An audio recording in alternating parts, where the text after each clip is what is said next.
specific objectives, because athletes ask about this, how to fit a camp into my training plan that I have. And I want to go over the basics of how you do it with TrainerRoad and what you want to do. So firstly, you want to be clear with what you want from it.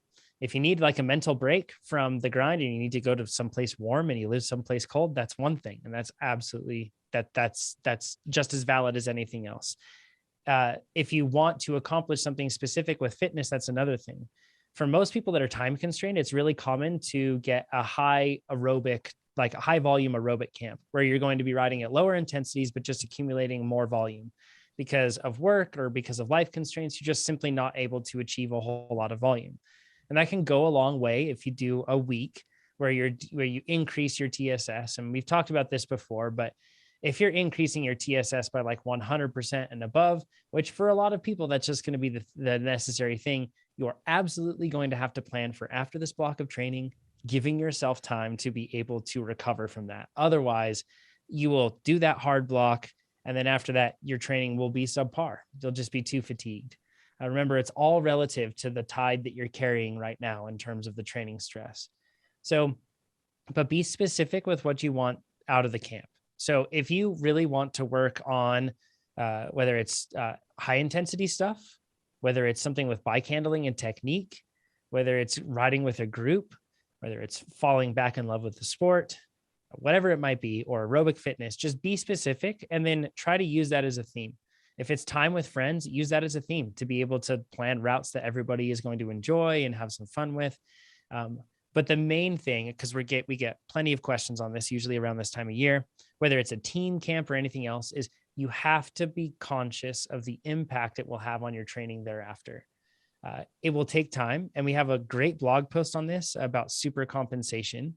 It's wonderful. And we'll link down below in the comments. And I'm sure Jesse will probably throw it in right now into the live chat if you're joining us, but we'll throw it into the description for you. But the whole concept of this is that you dose your body with more stress than it's used to, and then you give it time to be able to recover and absorb and adapt to that training. And then thereafter, you can expect a elevated tide. Now, this isn't something that you can just do all the time. That would be really difficult for your body. You do this in a more measured way. Typically, when you're training, you gradually bring it up and then drop it down and let yourself recover, gradually bring it up rather than something so severe. But that's what you'll want to do with this.